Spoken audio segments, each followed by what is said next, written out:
So what if I told you there's actually 4 different IPS options for the PSP 1000? And the fact that the E1000 is now the second PSP to have an IPS upgrade. And I know what you're thinking, why would the least supported model get an IPS upgrade? However, it gives us hope for the 2000 and 3000 models. But anyways, with that being said, stick around because we'll be going deep into these displays, comparing all 4 IPS models with a bit of Vita sprinkled in. So even if you didn't have a PSP that supports an IPS display, you can at least find out how these displays stack up against each other. So anyways, without further ado, let's get right into it. So the first thing I want to cover here is the most dreaded part of this installation, at least for people who are new to this. And that would be the bridging of 2 connections right above the display connector. And the reason for the bridging of those 2 connections is to fix the problem they will encounter on all 1000 IPS displays, which is the render view being shifted upwards. And once you bridge those connections, everything goes back to normal. When these were first released 2 years ago, your only real option was to solder it, which was infeasible for a lot of people. And thankfully, soon after, they started shipping with this conductive silver paint, which you apply, let it dry, and you're done. And trust me, the process is very easy as long as you follow my few steps. So let me show you how I do it. First off, this is what it looks like when you get it in the package.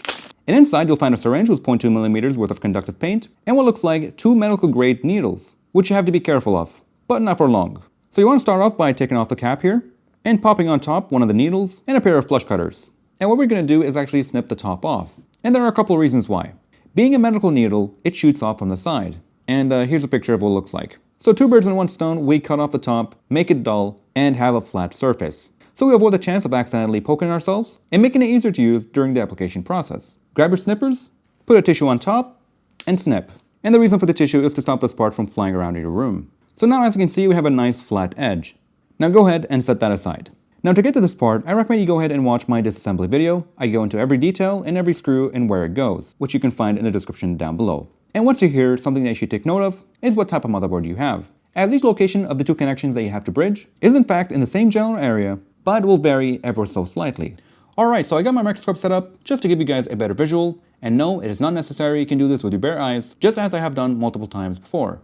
And like with the magnifying glass, this is also optional, it would still be a good idea. So grab yourself some 99% rubbing alcohol and a Q-tip, spray the Q-tip, and just clean off the contacts that you'll be applying the silver paint to. And gently squeeze until you see a tiny drop. Whoops. Which should look a little something like this. And how I like to do it is start from the top, drag it to the bottom, and then quickly pull off once you see that the 2 connections are properly formed. So let's give it a go. And then quickly pull off. Now if you screwed up and it's touching any other contacts, or if you applied too much, don't worry about it, grab your Q-tip and clean it up once again.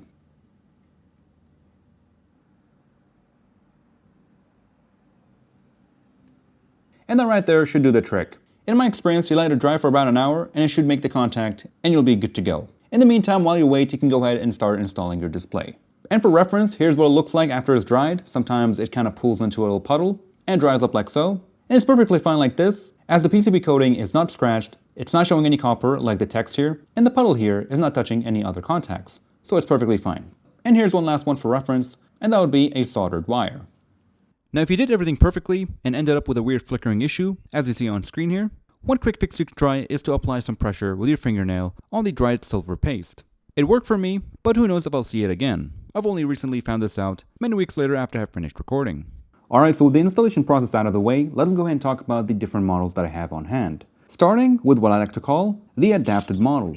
And that's because this model terminates into a single cable, and since the PSP has a separate backlight connector, you are required to use this little adapter. And this model right here happens to be my least favorite model, which is also the first one that was released back in 2021. It works fine, but if you're someone who's constantly taking apart the PSP, then this will definitely get annoying. Not to mention when you're installing it, the display connector connects just fine. However, when it comes to the backlight connector, it's a bit too stiff, and you'll definitely need a pair of tweezers to help it out. Once you have this cable installed, the way I like to go about it is to push this in and bend it, like so, followed by connecting this cable, which also happens to be a bit too stiff. You gotta finesse it in there, take your time with it, and just don't rush. And once that connector is connected from the side, and then you close the lip forward, you just leave it into place like so, put it all back together. And you'll find that some people like to thread this cable right under this metal piece, but in my opinion, it's unnecessary, and you risk potentially damaging the cable. So yeah, the installation process is pretty straightforward, but kind of finicky. And lastly, for reference, here's the serial number and the production dates. Next up, we have what I like to call the awkward cable. It's based on the same model here, so there's no adapter, the backlight already comes separated, which is nice. It comes straight down with a long cable that you have to bend yourself to make it work. And for reference, here's the production date and the serial number. It shares very similar display characteristics, but with the added bonus of not having to use an adapter, And unlike the other one, the backlight connector here installs pretty smoothly. And finally, we have what at first was my least favorite model, but now it is definitely my favorite, and you'll find out why later on in this video. This is what I like to call the matte display. Neither you or I expected to see a matte display on a PSP. Before we talk about the details, thankfully this one comes with a proper normal looking display cable. The cables are in the right place, the right angle, and surprisingly this one didn't come with any serial number or production date printed on the back. And once we get to the display testing and comparison bit, you'll find out that the matte finish is not the only unique thing about the display. And to be honest, the only thing I don't like about this thing is how the backlight cable is also stiff. And that's about it. So once again, to recap, we got the adapted, the awkward, and the matte finish. And at this point, you're probably asking me, where's that fourth model that you've been talking about? Well, it's actually part of the first model that was released. You see, this one's currently being sold in two different variants, the 500 lumen and the 1000 lumen. And what we have here is the 1000 lumen. And if you know anything about displays, lumens is not what you usually use for display brightness measurements. Instead, you usually use nits. But none of that will matter, as I will be doing some proper brightness measurements using my colorimeter later on in this video.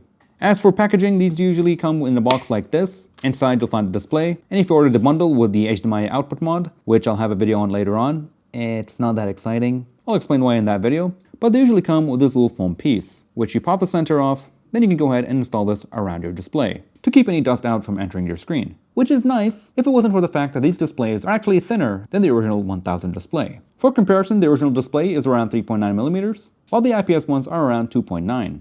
Which, if you're using these indoors in a clean environment, there's no problem. However, one thing you'll notice is that the display kind of sits a bit too much inwards, which is honestly perfectly fine if you're looking at it straight on, and if you don't have a dust problem, then it's a non-issue. But since someone did point it out in the community tab, that means there are at least a couple people who do care about this. So what you can do is a couple things, and they're pretty straightforward. One of them is you can actually get the little piece of foam that was included, and just pretty much drop it right under the display. And that should give you just the right height to actually push the display upwards. And that's it. It's a pretty straightforward process. Now if yours for whatever reason did not come with this piece, then what you can do is put a piece of cardboard, maybe stack a couple pieces of papers until it fits just right. Just make sure that your pressure is perfectly even across the whole display. And one last thing when it comes to the foam piece, sometimes I notice that these things kind of stretch and they won't sit perfectly. So what you can do, it's a little cheat code, you can actually just cut these off into 4 little pieces, apply them one by one, cut the excess off, and you're pretty much good to go. It doesn't need to be perfect, you just want even coverage all around. And with all that being said, I think that pretty much covers the introduction of the PSP 1000 IPS displays. So now let's go ahead and talk about the E1000 IPS display, which once again is very interesting to see. At this time, it's a single model, and thankfully it's a simple drop-in solution without any additional modifications. There's no soldering, no bridging of contacts, no adapters, just a proper cable that sits. The only problem I have with it is the angle. One thing you can do if it's not lining up perfectly with the connector, you can carefully peel it off. Be extra careful. Sometimes the connector here is off by a millimeter or two, which will add extra pressure on the cable, and the installation process will kind of be a bit finicky. And from the looks of it, it's being produced by the same manufacturer that made the awkward version.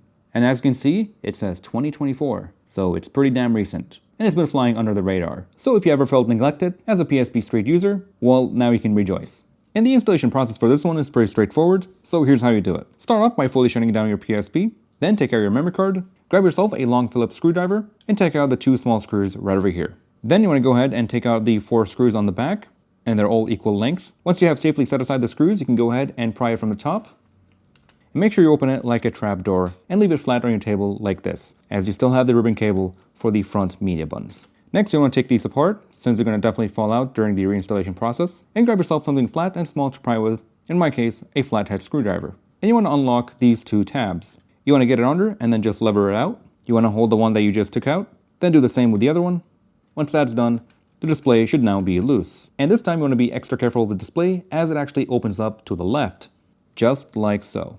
And you'll see that if you open it from the top and you're not careful, you might just end up breaking not only the display, but most likely the motherboard ribbon cable connector as well. While you're here, make sure you take off the metal piece. If your PSP is not going to be moving around, you can keep the ribbon cable connected. Remember, this is supposed to be flat. I'm just doing it for demonstration purpose. But if you're moving it around, you can go ahead and disconnect the ribbon cable. Next up, you want to go ahead and open up the little connector, which opens up like so, and then just simply pull this out. You want to go ahead and remove the rubber gasket. Grab your new display, remove the protective film if you have one, and reinstall the rubber gasket. Make sure it's sitting properly and everything is nice and flat. Adjust the cable if needed during the installation process, like I mentioned before. At this point, if this thing disconnected, you can go ahead and reconnect it back in. And likewise with this IPS display, the ribbon cable is stiffer than the original, so you'll definitely need to help it out. So you want to start off by lining it up. And once it's lined up, you could use a flat head and be extra careful, or do what I do with a flat pair of tweezers, is to anchor the two ends with the handle on the display cable and the display connector. And once it's done, you can go ahead and close it back in. Now grab the metal piece once again and reseat it on top. And don't worry, it will sit perfectly on the rubber gasket, as there is a dedicated cutout that will ensure that this thing sits properly. So now you want to do everything in reverse.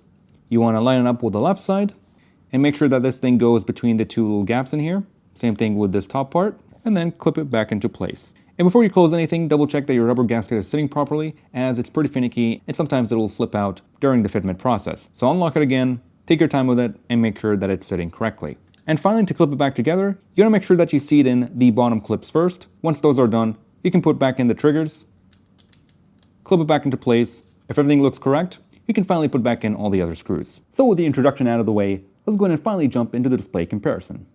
Alright, so to give you guys a proper comparison, I have to also provide you with a baseline to know how the original displays currently hold. Right here in front of me, I have the best condition displays from the 1000, 2000, 3000, E1000, and the PSP Go. And for the sake of not making this video too long, I'm just going to give you the gist of it. So when it comes to color, vibrancy, and contrast, the PSP 1000 is on the bottom of the list. Compared to the rest of them, it's pretty dim, it's pretty dull, and not all that exciting. Then moving on to the 2000 model, it's slightly better. Then we get the E1000, it's ever so slightly better. Then we have the 3000, which has some pretty nice colors and contrast levels until you look at the PSP Go, which in my opinion sits on top, literally. It's so good in fact, it's very comparable to the PS Vita 2000 that has an IPS display. Pretty impressive if you ask me. Now when it comes to viewing angles, it usually doesn't matter all that much when it comes to a size like this, and the fact that you're going to be looking at it straight on. However, in the case of the E1000, it's absolutely horrendous. I mean, once you pass the 45-degree mark, it completely washes out, darkens, and it kind of just disappears. In fact, the 1000 model holds up much better.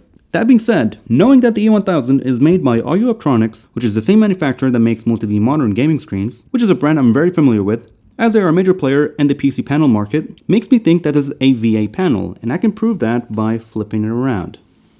And as you can see, it now looks kind of better than the rest of them. And it would have been a whole lot better if they flipped the panel upside down so you can actually benefit from this viewing angle instead of having it where it completely just goes out. And just for the fun of it, here's a quick round of a couple more samples. Starting off with a very boring image, the PSP Go makes it look the least boring. And while I'm here, let me give you a quick rundown on the display brightness levels that I have measured. Out of the 5 screens that I have tested on the PSP 1000, they range from 110 to 153 nits, which is pretty damn low for today's standards. With my 2000 I got 176. Now when it comes to my healthiest original PSP 3000 model display, I got 187. However, when I measured a non-original display from AliExpress, I got a whopping 350 nits. And trust me, I've ordered multiple displays from AliExpress and like 90% of them are pretty horrendous when it comes to color, brightness, and quality, as most of them were actually damaged. This specific one actually did pretty well. So by the off chance that you have a 3000 model display that's broken, I can somewhat recommend that one seller that I ordered from. The E1000 got 203 nits. And for comparison, the Vita OLED got me 174, and the Vita IPS got 197. So these are some pretty interesting numbers. Now when it comes to ghosting, the PSP 1000 is by far the worst one, with the 2000 a close second. And to be honest, the 2000 was my preferred option for many years. I thought I had a pretty good balance. I didn't like the 3000's interlacing issue, which we'll talk about in just a bit, but the ghosting wasn't as prominent as it was on the 1000 model. But looking at the test results here, it shows that it's pretty close to the 1000. Moving on to the 3000, like I mentioned before, it has definitely improved the ghosting issue. It has been reduced by at least 50%. Motion looks a whole lot sharper. Like we mentioned before, the colors are pretty fantastic, but unfortunately they introduced the problem of interlacing. Everything looks great until it starts moving, and then you end up with a bunch of lines on the screen, which is quite unfortunate. Otherwise the display here would have held up pretty well. Then we got the PSP Go. It's very similar but slightly better in comparison to the 3000. And finally, we got the E1000, which is the budget model, and it just so happened to get the best display when it comes to pixel response time, at least for horizontal scrolling. When it comes to vertical scrolling, in this case, black text on a white background, it becomes even worse than the PSP 1000. So, yeah, that's that. So to sum it up, the 1 and 2000 models are pretty blurry. The 3000 is very nice, but it's got the line interlacing issues. The E1000 has a pretty nice balance between the 3000 and the 2000. No interlacing and very minimum motion blur, but the colors are not quite there. And in my opinion, the PSP Go has the best display in terms of pixel density, colors, brightness. It still looks amazing for its age. So now they have a general idea of what the original displays look like, let's go ahead and finally jump into the IPS comparison.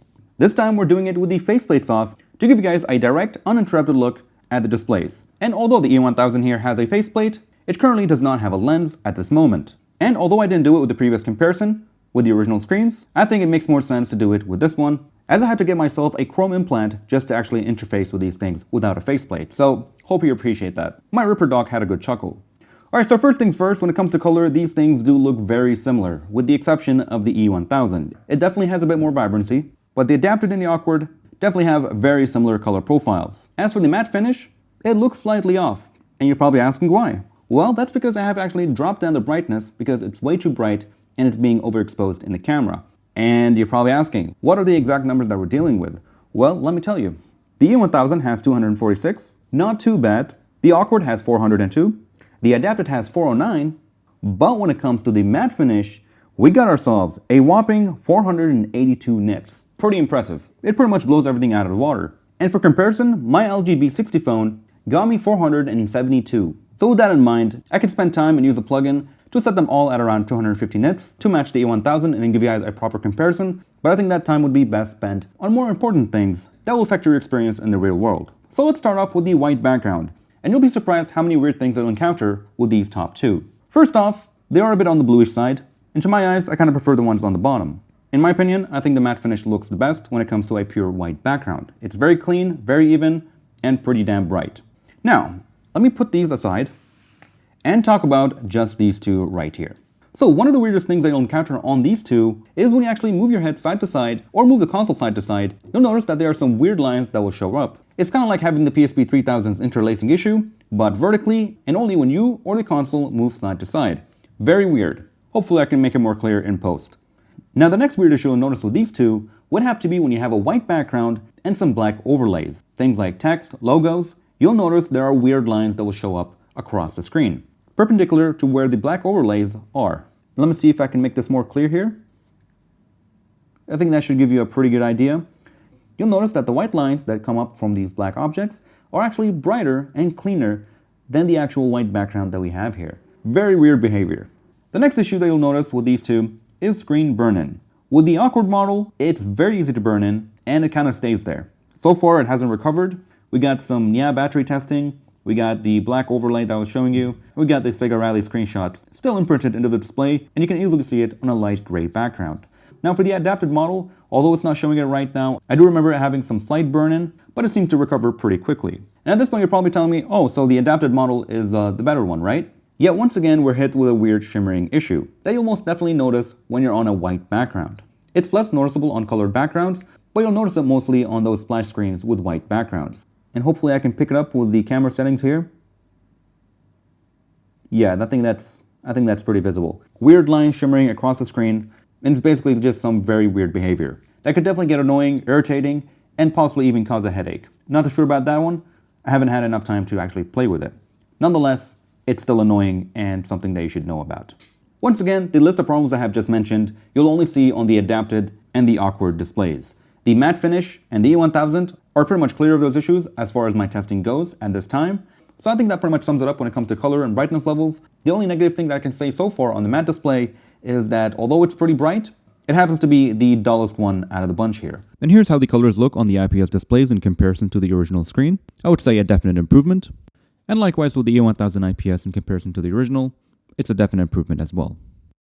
And lastly, here's what they'll look like side by side. In my opinion, the PSP Go still has the nicest looking colors. As for the matte IPS display, although it looks dull in comparison to the 2000 display, just remember it's about 2.5 times as bright, making it in this comparison look washed out and not have enough contrast. The 2000 looks like it has more contrast and technical color. In real life, the matte IPS to the naked eye looks a whole lot better. But once again, in comparison to the awkward and the adapted and even the E1000 IPS, I would say yes, overall it has less vibrancy. And finally, when it comes to ghosting, I'm happy to say that they are all very similar. In fact, they're almost indistinguishable from each other, which makes my life easier. So let's go ahead and compare one of them to a couple stock displays. Just remember that the 1000 and 2000 are very similar. E1000 surprisingly has better response times, but only in some cases. When it comes to vertical scrolling text, it actually becomes worse than the 1000 model. And the blurry vertical scrolling text is yet another indicator that this is a VA panel. As for the 3000 and my favorite PSP Go display, they pretty much have nothing on these IPS displays. So if all you care about is pixel response times, then any of these IPS displays will do just fine. And this final reflection test I think will be very interesting. So we have my LG V60, which is a 2020 flagship phone. We have the glossy display on the IPS, the matte IPS finish, and finally the Steam Deck with the premium etched glass, which has an anti-reflective coating, and it's supposed to be premium. Starting with the V60, you can still see the light source, but it's very contained within the original shape. When it comes to the glossy finish on the PSP, it's taking on a haze and spilling around the shape of the light source. The matte finish on the IPS, to be honest, it's actually pretty bad. It's just spilling all over the place, which in my opinion completely defeats the point of having a matte finish. And finally, when it comes to the Steam Deck, that is a premium etched glass from a top tier company. It's actually pretty disappointing. It's one of the reasons why I'm not even using my Steam Deck. I bought it back when it came out, I went for the premium etched glass, and before the order even came to me, I was pretty disappointed and regretted my choice of getting the premium 512 model with the etched glass. It makes me pretty sad, and I'm just hoping and waiting for an official OLED drop-in solution for this thing. What have you learned? Well, matte displays nowadays don't really make sense, at least in my opinion. The amount of color vibrancy that you actually lose, even with this premium coating, it's definitely not worth whatever this is. I'd much rather have something like this, or like this. Even though something is obstructing my view, I can at least enjoy some colors, because realistically, at the end of the day, I can always just go ahead and move my display. My hand is not going to be frozen in one place. I can always go ahead and move things around to get a more optimal experience. And so the conclusion. Which one am I picking for my Project Smoky PSP?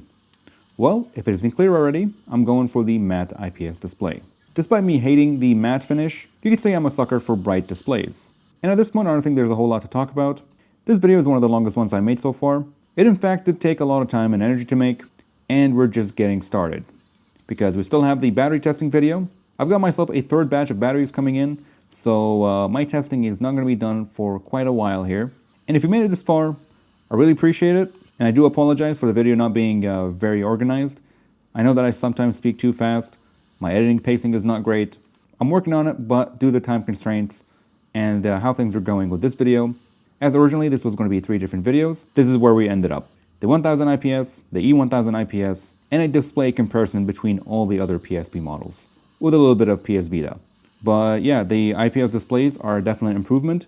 Yes, the colors may not be as amazing as the PSP Go, but the pixel response times, even colors, even lighting, in my opinion, these super bright displays make for a fantastic must-have upgrade. There's no way about it. If you have a 1000 model, you gotta get yourself an IPS display.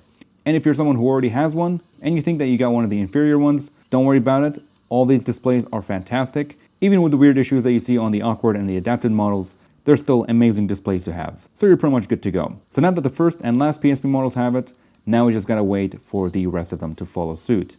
And if you're someone who has been browsing AliExpress recently, and you saw listings for 2000 and 3000 IPS displays, well, let me just tell you right now that I have actually ordered from that seller, and they are a complete scam, even for their so-called IPS 1000 display. They send you regular models that are usually defective or used, and I'm still trying to get my money back. Because I did order multiple units from each one to see if there's any variation, and what I ended up with is a bunch of dead, broken, and horrible quality original displays or brand new cheap knockoffs. So be extra careful. If you have any questions, you can actually join my Discord server. I'll leave a link for it in the description down below, alongside with the test files and all the videos that I mentioned in this video. And with all that being said, guys, that is all for this video. So thank you all for watching. If you have enjoyed this video and found it helpful, hit the like button and subscribe for more content like this, and I'll see you guys in the next one. Take care, everyone.